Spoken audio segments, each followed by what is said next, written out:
Wacana tentang hukuman mati pada koruptor kelas kakap belakangan ini kembali mencuat. Hukuman mati tentunya bisa dijatuhkan jika tindakan yang dilakukan memiliki unsur tindak pidana korupsi yang berat dengan kerugian negara yang besar. Jaksa Agung ST Burhanuddin bersikukuh akan menerapkan pidana hukuman mati bagi pelaku korupsi, meski mendapat penolakan dari para aktivis hak asasi manusia. Menurut Burhanuddin, para aktivis HAM mendapat dukungan dari dunia internasional. Mereka mendorong setiap negara untuk menghapus regulasi hukuman mati dengan dalil hak hidup merupakan hak mutlak yang tidak dapat dicabut oleh siapapun kecuali Tuhan. Burhanuddin mengatakan, hak asasi haruslah bergandengan tangan dengan kewajiban asasi. Dengan kata lain, negara akan senantiasa melindungi hak asasi setiap orang. Namun di satu sisi, orang tersebut juga memiliki kewajiban untuk menghormati hak orang lain. Meski begitu, Burhanuddin menyebutkan penerapan hukuman mati bagi para koruptor perlu dikaji lebih dalam untuk memberikan efek jera. Sementara itu, Ketua Komisi Pemberantasan Korupsi Firly Bahuri menyetujui penerapan hukuman mati bagi pelaku korupsi selama sesuai dengan peraturan perundang-undangan. Firly mengatakan, satu tindak pidana yang diancam hukuman mati sebagaimana pasal 2 ayat 1 Undang-Undang Tindak Pidana Korupsi, yakni barang siapa dengan sengaja melakukan perbuatan ataupun menguntungkan orang lain yang dapat merugikan keuangan negara atau perekonomian negara. Sementara itu pada pasal 2 ayat 2 diatur tentang ancaman hukuman mati. Karena sebagaimana yang kami sampaikan di pembukaan, Salus Populi Suprema Leg Esto, keselamatan masyarakat merupakan hukum tertinggi. Maka bagi yang melakukan korupsi dalam suasana bencana, tidak ada pilihan lain kita menegakkan hukum, yaitu tuntutannya pidana mati. Saat ini, Kejaksaan telah melakukan beragam upaya penegakan hukum. Misalnya menjatuhkan tuntutan yang berat sesuai tingkat kejahatan, mengubah pola pendekatan dari follow the suspect menjadi follow the money, dan follow the asset serta memiskinkan koruptor. Akan tetapi, efek jera hanya mengena para terpidana untuk tidak mengulangi kejahatan. Namun efek jera ini belum sampai ke tingkat masyarakat karena koruptor silih berganti dan tumbuh di mana-mana. Ya, pemirsa, hukuman mati menanti koruptor. Itulah topik dialog kita pagi ini. Wacana hukuman mati bagi koruptor kembali muncul ke permukaan. Kali ini Jaksa Agung Sanityar Burhanuddin mengkaji kemungkinan penerapan hukuman tersebut. Rencana ini dilatar belakangi oleh perkara-perkara korupsi besar yang ditangani Kejaksaan Agung seperti kasus korupsi PT Asuransi Jiwasraya dan PT Asabri. Dan untuk membahasnya kita sudah terhubung dengan anggota Komisi 3 DPR RI Arsul Sani. Selamat pagi Pak Arsul Sani. Selamat pagi, Assalamualaikum Mas Ando. Waalaikumsalam. Ya. Baik. Pak Arsul Sani, jadi ini kita tahu wacana hukuman mati bagi koruptor ini sebetulnya memang sudah lama ini. Tapi belum diterapkan juga. Jadi sebetulnya apa masalahnya ini Pak dalam yang menjadi hambatan dalam proses pemidanaan? Mestinya memang persoalan penerapan hukuman mati ya dalam kasus korupsi ini tidak lagi sekedar menjadi wacana Mas Ando ya. Kenapa? Karena memang di dalam Undang-Undang Pemberantasan Tindak Pidana Korupsi kita, ya, Undang-Undang Tipikor, itu memang dibuka kemungkinan ya untuk vonis pidana mati, tentu setelah dituntut ya oleh jaksa. Nah, tetapi memang masih terbatas, hanya korupsi dalam keadaan tertentu, itu yang disebut dalam satu-satunya pasal yang memungkinkan untuk atau bisa menjadi pintu untuk penjatuhan pidana mati dalam kasus korupsi. Ini korupsi dalam keadaan tertentu yang mengacu pada 4 hal. Yang pertama, korupsi dalam keadaan darurat. Yang kedua, dalam krisis ekonomi keuangan. Kemudian dalam keadaan bencana, serta yang merupakan pengulangan dari tindak pidana korupsi yang telah dilakukan sebelumnya. Nah, kita lihat ini diwacanakan ya. Kalau kita ikuti dari apa yang disampaikan oleh Pak Jaksa Agung ya, kemudian juga oleh Ketua KPK yang tadi sudah kita dengarkan juga penjelasannya, maka kita dalam kasus in concreto belum melihat. Tentu pertanyaannya adalah apakah sebetulnya keadaan saat ini misalnya pandemi COVID itu sudah memenuhi syarat atau belum? Ya masuk dalam pengertian keadaan tertentu atau belum, sehingga terbuka kemungkinan untuk tuntutan dan juga vonis pidana mati. Ya, hemat saya sudah, dan ada kasus-kasus korupsi ya yang terkait dengan ya pandemi COVID ini. Nah, ya kemudian juga ada kasus-kasus tertentu yang karena sekarang ini keadaan kita lihat ya juga peristiwanya apakah masuk dalam dalam keadaan krisis ketika kita dalam keadaan krisis. Tapi yang jelas dalam pandemi COVID ini ada. Tapi yang kita lihat barangkali ini kritik kita ya kepada jajaran penegak hukum ya. Yang kita lihat adalah tidak dikenakannya pasal 2. Yang dikenakan adalah pasal-pasal yang lain. Ini tentu menimbulkan pertanyaan ya, apakah memang unsur-unsur yang ada dalam pasal 2 Undang-Undang Tipikor tidak memenuhi syarat sehingga dalam kasus tersebut ya, sehingga dipergunakan pasal lain ya. Itu dia, nah, Pak. Jadi selama ya, kasusnya sebetulnya memenuhi syarat tapi kemudian tidak dikenakan, ya maka yang namanya pidana mati dalam kasus korupsi itu akan tetap sekedar menjadi wacana saja. Begitu Mas Sandu. Jadi sebetulnya penegak hukum belum berani begitu menerapkan hukuman mati. Bisa dibilang seperti itu ya Pak ya. Nah ini ya selanjutnya... saya tidak tahu apakah belum berani atau memang sekali lagi unsur-unsur in concretonya dalam kasus itu memang belum memenuhi ketentuan pasal 2 Undang-Undang Tipikor. Nah, itu dia tadi ya. Jadi seperti yang Pak Arsul sudah bilang tadi kan, jadi ini ada kondisi untuk Undang-Undang Tipikor ini sebetulnya memang sudah diatur ya, tapi hanya ada kasus-kasus tertentu gitu, kayak misalnya dalam bencana, terus apalagi keadaan tertentu. Nah, kenapa di korupsi yang lain justru sebetulnya memang kenapa belum ditetapkan begitu Pak? Sementara kalau kita lihat narkoba saja sekarang sudah hukuman mati begitu. Apa masalahnya ini Pak? Nah, ya ini tentu yang paling tepat menjawab adalah jajaran penegak hukum. Bisa misalnya unsur-unsur pasal 2-nya tidak terpenuhi, diyakini ya secara tentu proses penyelidikan dan penyidikan yang dilakukan ya oleh penegak hukum ya. Yang kedua bisa jadi memang kasusnya misalnya kasus penyuapan biasa ya, karena kan yang namanya spektrum tindak pidana korupsi yang diatur di dalam Undang-Undang Tipikor itu Mas Ando ya, kalau nggak salah ada 20 sampai 22 ya. Nah, dari jumlah bentuk-bentuk atau jenis-jenis tipikor yang ada di dalam undang-undang itu ya, kan yang memenuhi syarat yang bisa dituntut dan dijatuhi hukuman pidana mati kan hanya satu yang ada di pasal 2, yaitu korupsi dalam keadaan tertentu itu tadi. Nah, pertanyaan dasarnya adalah kita bicaralah misalnya yang lagi tren kemarin korupsi kasus bansos gitu ya. Memenuhi syarat apa tidak? Itu sangat memenuhi syarat untuk diinginkan pasal 2. Kalau kemudian kajiannya memenuhi syarat, misalnya nih ya, tentu siapapun boleh mengkaji, tetapi kan tentu yang paling komprehensif pasti adalah penegak hukumnya, karena mereka punya bahan-bahan penyelidikan dan penyidikan.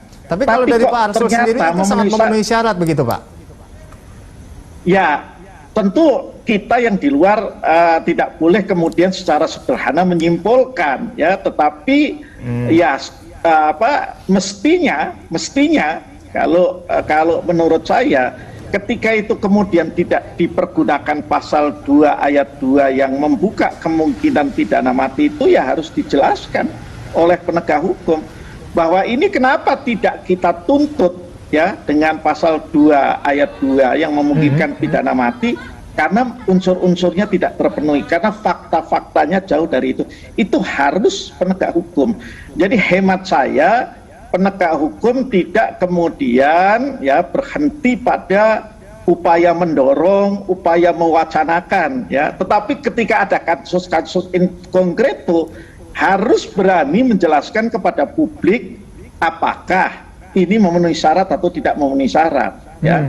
Karena apa? Karena kalau hanya kemudian dorongan-dorongan dan wacana-wacana saja, maka nanti publik akan apatis. Ya. Publik akan sinis bahkan akan mengatakan kalau dalam bahasa gaul kita lu ngomong doang begitu. Nah, omong doang begitu ya Pak Arsul ya. Iya. Nah, itu tadi. Jadi kan Pak Arsul tadi menyatakan bahwa ini harusnya dari penegak hukumnya yang harus bertindak lebih lebih tegas begitu, lebih agresif. Artinya harus ada sinergitas yang jelas begitu, regulator dan juga penegak hukum begitu, sehingga benar-benar memberikan efek jera begitu. Nah, tapi kalau Anda sendiri melihat bahwa sebetulnya kan memang korupsi adalah kejahatan luar biasa atau extraordinary crime gitu. Tapi hukuman yang diberikan ini dinilai atau dilihat memang belum memberikan efek jera bagi koruptor. Komentar Anda seperti apa, Pak? Ya, Mas Ando, yang namanya efek jera itu ya tidak selalu harus kemudian ya dicerminkan dari tingginya hukuman pidana penjara, ya. Kan selain efek jera ada instrumen-instrumen hukum lain yang bisa dipergunakan. Misalnya uang pengganti, denda, itu juga bisa menimbulkan sebagai salah satu instrumen untuk menimbulkan efek jera. Hanya menurut hemat saya, ini kami yang jadi pembentuk undang-undang bersama dengan pemerintah mestinya juga melakukan koreksi sistem hukum kita. Koreksi apa yang perlu dilakukan? Dalam sistem hukum kita, kalau orang dijatuhi pidana denda ya atau pidana uang pengganti ya kemudian tidak dibayar, maka kemudian diganti dengan pidana penjara sekian bulan atau sekian tahun.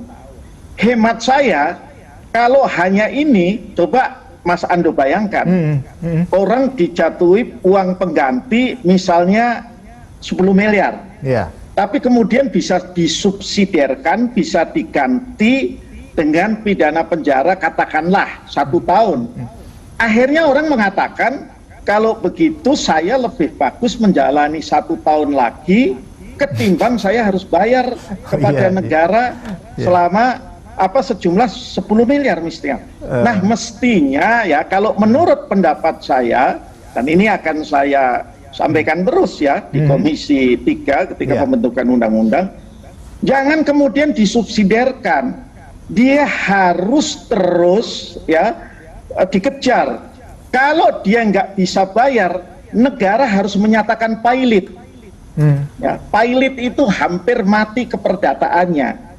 Jangan kemudian dia jalani tadi hukuman penjara 1 tahun, keluar uangnya masih bermiliar-miliar dari yang dikorupsinya itu, dan dia bisa pergi kemana-mana, bisa memiliki aset, tanah, saham, dan lain sebagainya. Nah, itu dia tadi. Nah, mestinya menurut saya ini di Belanda saya kira sudah dilakukan.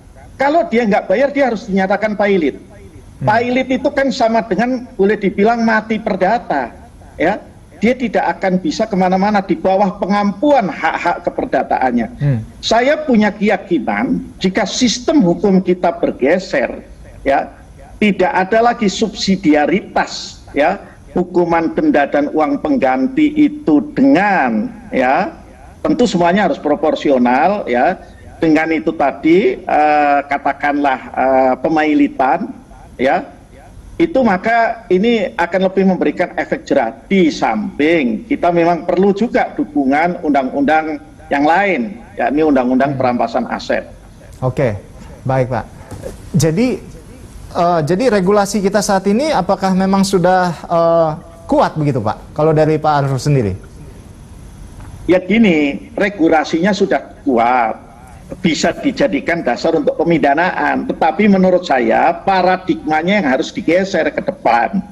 Dan dalam revisi Undang-Undang Tipikor menurut saya serta juga ini, dalam Pak? Kasus yang lain, ya, yang menyangkut tentang kerugian negara atau kerugian publik, ya, maka itu jangan pakai subsidiaritas, tetapi pakai itu tadi, ya tetap harus, ya. Jadi kalau nggak salah ya, di Belanda itu, kalau orang misalnya dijatuhi hukuman denda atau uang mengganti, dia diberi kesempatan setelah selesai pidana penjaranya untuk menyelesaikan, untuk membayar, ya. Kalau dia dalam waktu tertentu dia tidak selesaikan, tidak membayar, ya, maka dia dinyatakan pilot dulu oleh negara sampai selesai itu. Ya, itu dahsyat. Orang pilot itu sudah nggak bisa ngapa-ngapain mestinya, ya. Jadi apalagi kalau cukup jerah begitu ya Pak ya.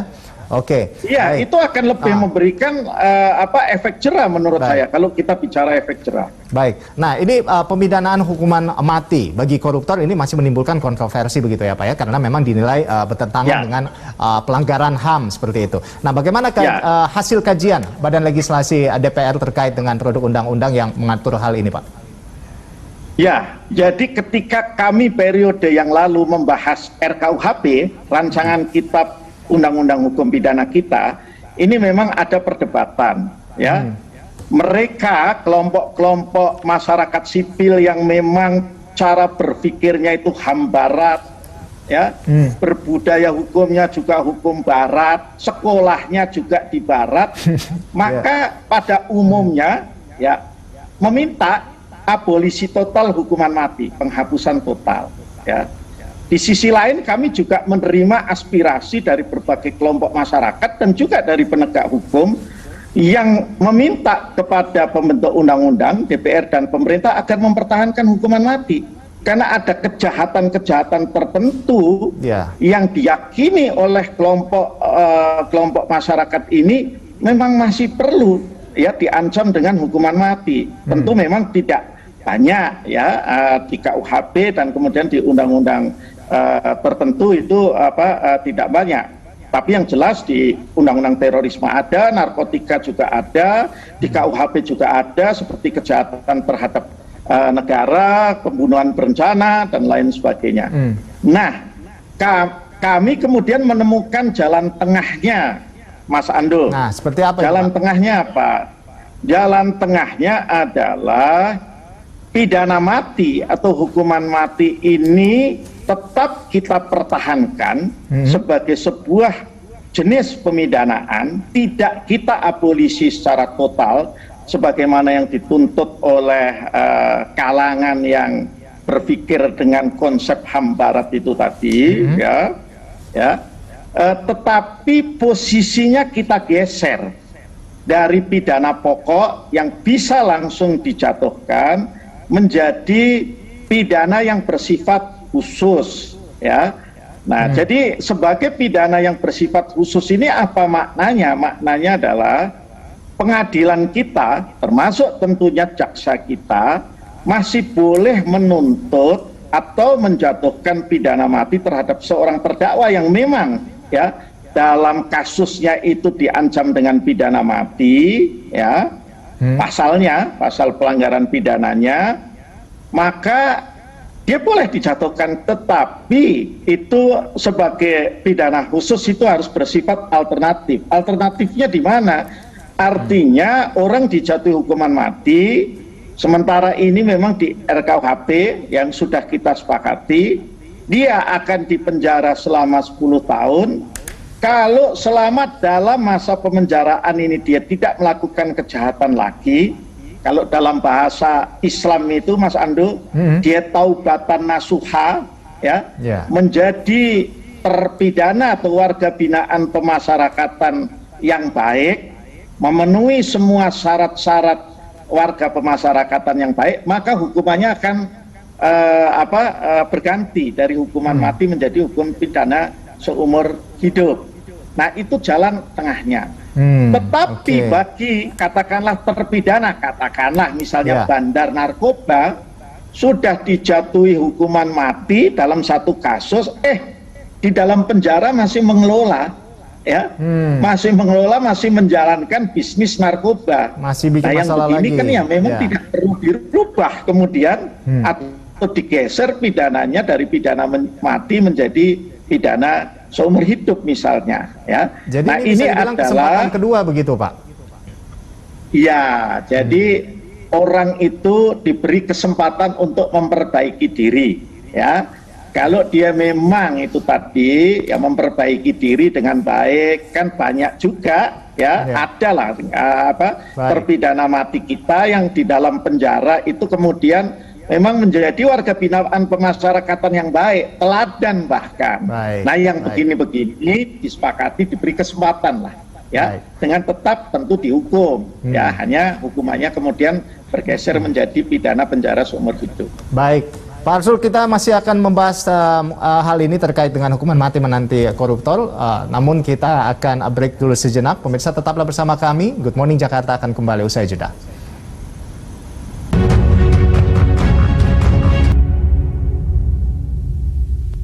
Anda kembali menyaksikan Good Morning Jakarta dan masih membahas mengenai hukuman mati menanti koruptor. Iya, saya masih bergabung bersama dengan Pak Arsul Sani, anggota Komisi 3 DPR RI.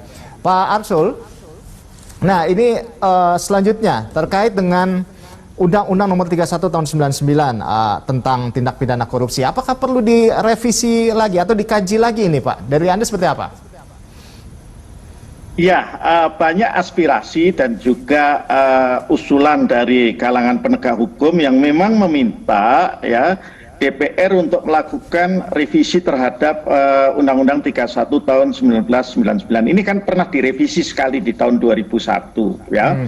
Tetapi tentu karena berbagai modus ya korupsi dan karena perkembangan kasus korupsi, maka setelah lebih dari 20 tahun ya tentu kita perlu melakukan revisi ulang, apalagi kemudian negara kita Indonesia sudah meratifikasi UNCAC, United Nations Against Corruption ya. Ini juga kemudian di sana ada tindak pidana korupsi yang belum tercover di dalam hukum positif tipikor kita ya. Ini undang-undang nomor itu tadi 31 tahun 99 ya, dan revisinya itu tadi. Jadi kalau dalam catatan saya sebetulnya ini masuk dalam prolegnas 5 tahunan, tapi ini tentu terpulang ya, karena kalau biasanya revisi undang-undang tipikor ini mestinya datangnya dari pihak rumpun kekuasaan eksekutif. Karena yang namanya jajaran penegak hukum meskipun punya kemandirian tetapi masuknya dalam rumpun kekuasaan eksekutif dari jajaran pemerintahan.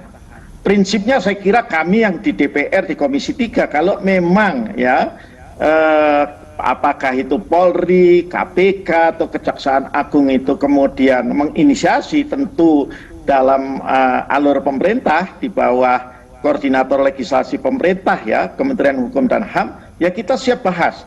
Tapi saya sepakat, memang sudah seyogianya undang-undang tipikor kita itu kita lihat kembali dan kemudian kita revisi untuk mengatur sejumlah hal yang belum tercover di sana. Itu. Baik, jadi memang perlu juga dikaji lagi begitu ya, kalau dari Pak Arsul. Betul. Lalu, nah jadi sebetulnya apa yang perlu ditambahin ini Pak dari sini? Atau yang perlu dibenahi seperti itu? Kan saya kira kan begini, ini yang kalau kita lihat di UNCAC dan kemudian kita bandingkan dengan undang-undang tipikor ya, ini belum mengatur soal korupsi di sektor swasta, gitu ya. Nah, kemudian juga penyuapan yang dilakukan terhadap pejabat asing, ya. Kan kalau ini kan kepada pejabat negara kita saja yang kemudian kalau kita menyuap kena, kalau kepada pejabat negara lain kan menurut hukum kita nggak kena, kecuali nanti menurut hukum negara lain itu kena gitu ya. Nah itu saya kira hal-hal yang juga perlu kita perhatikan. Kenapa? Karena memang dalam transaksi-transaksi ya, katakanlah kalau kita bicara kasus Garuda lah, kasusnya Emir Syahsatar ya, itu kan lintas negara, ya, itu kan lintas negara penyuapannya. Nah, yang hanya kemudian dikenakan adalah menerima suap untuk katakanlah si pejabat kita saja, ya, eksekutif perusahaan kita saja. tetapi yang penyuap terhadap pejabat asingnya kan belum kena, ya, atau paling nggak turut serta dalam menyuap pejabat asingnya belum kena. Saya kira ini hal-hal yang ke depan memang mesti kita sempurnakan karena makin canggihnya ya modus-modus korupsi dan karena ada cross border lintas negara di dalam kasus-kasus korupsi itu. Baik. Berikutnya Pak, apakah dengan revisi Undang-Undang KPK yang sudah berjalan sebelumnya ini bisa memperkuat begitu upaya pemberantasan korupsi Pak? Sementara di sisi lain kan kasus korupsi kepala daerah belakangan ini kita lihat memang cukup subur begitu ya. 1 tahun terakhir ini, wah sudah lumayan banyak itu kepala daerah yang terjaring oleh KPK. Seperti apa? Jadi kalau Undang-Undang KPK yang di 2019 itu direvisi dan kemudian menghasilkan Undang-Undang nomor 19 tahun 2019 itu adalah Undang-Undang tentang kelembagaan penegak hukum, dalam hal ini KPK. Sama dengan kami saat ini di Komisi 3 bersama pemerintah juga sedang merevisi Undang-Undang Kejaksaan.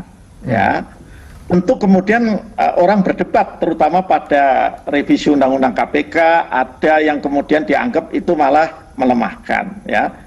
Tetapi hemat saya pemberantasan korupsi kita itu akan kuat atau tidak, ya, itu tidak bisa dinilai hanya karena Undang-Undang Kelembagaan Penegak Hukumnya itu direvisi, ya. Yang paling jelas saya kira adalah komitmen penegakan hukum, ya, dari jajaran penegak hukum kita, ya. Nah, kalau kita lihat misalnya, ya, saya harus mengapresiasi kejaksaan, ya, harus mengapresiasi kejaksaan selama 2 tahun terakhir ini, ya, itu yang ditangani adalah kasus-kasus besar, ada kasus Jiwasraya, kemudian kasus Asabri, sehingga kalau kita lihat, ya, dari sisi kuantifikasi kasus korupsi, jumlah kerugian negara yang diduga terjadi dalam kasus itu, maka kejaksaan ini sudah 2 tahun lebih besar daripada KPK. Ya. Nah, kita berharap, ya, bahwa penegak hukum ini siapapun, apakah Polri, apakah itu KPK atau kejaksaan, ini fokus pada kasus-kasus yang besar. KPK misalnya, karena saya ada di Komisi 3, itu memiliki peta jalan pemberantasan korupsi. Nah, di sana ada prioritas-prioritas penanganan kasus korupsi. Maka yang kita harapkan, dan ini saya kira menjadi harapan publik, adalah kasus-kasus yang besar. Kasus mafia sumber daya alam, kasus mafia pajak, kasus mafia pangan. Itu jauh lebih dahsyat dampaknya di dalam, katakanlah, ya, mengatasi persoalan-persoalan dalam kehidupan perekonomian kita. Ya, Pak Arsul, saya tidak ingin mengatakan bahwa yang kecil-kecil seperti suap anggota DPRD itu nggak perlu ditangani, perlu juga, tetapi tetap harus ada skala prioritas. Baik, Pak Arsul. Nah, ini selanjutnya kalau mengacu dari yang Bapak sampaikan tadi terkait dengan sinergitas. Nah, ini apakah sejauh ini lembaga-lembaga terkait baik yudikatif, legislatif dan juga Komnas HAM ini sudah menyamakan persepsi kalau kita ngomongin soal hukuman mati bagi koruptor tadi, Pak? Ya, kan begini, tentu dalam negara demokrasi orang boleh, ya, berbeda pendapat. Jadi kalau kita bicara misalnya soal pidana mati, hukuman mati, Komnas HAM berbeda pandangan dengan pembentuk undang-undang, ya tidak apa-apa. Kita memahami juga pada umumnya teman-teman komisioner Komnas HAM itu kan berasal dari kalangan masyarakat sipil LSM. Yang itu tadi memang sudah terbiasa dengan paradigma berpikir hukum barat itu, HAM barat gitu ya. Nah, ya itu kita hormati saja, tetapi kan apa yang mereka sampaikan itu kan bukan satu-satunya aspirasi siapapun yang anti hukuman mati, ya. Masih ada aspirasi lain yang juga harus kita perhatikan. Nah, karena itu hemat saya memang ya kita tentu tidak kemudian sikapnya itu pembentuk undang-undang milih A atau milih B, begitu, menghapus hukuman mati atau mempertahankan hukuman mati sebagai pidana pokok SS. Ya kita tengahilah, ya. Tetapi yang tekad kami adalah kita ini tidak akan mengambil, menelan mentah-mentah yang ada di barat itu kemudian yang harus kita ikuti, ya, termasuk dalam konteks pemahaman hak asasi manusia. Baik. Iya. Oke, Pak, ini kita lihat bahwa ini ada kesan diskriminatif ya terkait dengan pemidanaan koruptor dan juga masyarakat sipil. Sementara kita tahu bahwa prinsip equality before the law. Jadi semua persamaan hak di mata hukum begitu. Nah, komentar Anda seperti apa terkait dengan diskriminatif ini, Pak? Ya, soal apa yang oleh masyarakat dipersepsikan sebagai diskriminasi penghukuman, ya, barangkali ini persoalan yang di dalam persoalan sistem peradilan pidana kita yang disebut dengan disparitas penghukuman, ya. Nah, ada kesan yang kuat kalau di masyarakat gitu loh, ini korupsi kecil, puluhan atau ratusan juta kena 4-5 tahun. Sementara yang puluhan atau ratusan miliar kena segitu juga. Begitu. Gitu. Di mana letak keadilannya kemudian? Bagaimana itu, Pak? Nah, itu memang masih terjadi. Bahkan kemudian ada juga yang lain, saya kira dari penelitian yang disampaikan oleh ICW lah misalnya, tuntutan dan bahkan vonis kasus korupsi terhadap katakanlah yang figur-figur yang tinggi itu dianggap masih rendah, ya. Nah, sebetulnya Mahkamah Agung juga telah melakukan upaya untuk meminimalisir disparitas ini, ya. Nah, tujuannya agar keadilan lebih tercermin. Jadi di sana ada guidance, ya. Kalau kira-kira pasalnya ini, kasusnya seperti ini, maka ya mestinya vonisnya range-nya sekian sampai sekian. Tetapi memang hakim tetap punya kemandiriannya. Hanya kemandirian itu harus benar-benar mandiri, jangan karena dipengaruhi hal-hal lain maka menjadi ringan. Baik, Pak Arsul, terima kasih atas waktunya sudah berbincang bersama kami terkait dengan hukuman mati menanti koruptor. Terima kasih, Pak. Selamat pagi dan sukses selalu. Terima kasih, Mas Ando. Salam sehat selalu untuk semua pemirsa kita. Assalamualaikum. Waalaikumsalam. Ya, pemirsa, kami akan kembali usai jeda. Tetaplah bersama kami di Good Morning Jakarta.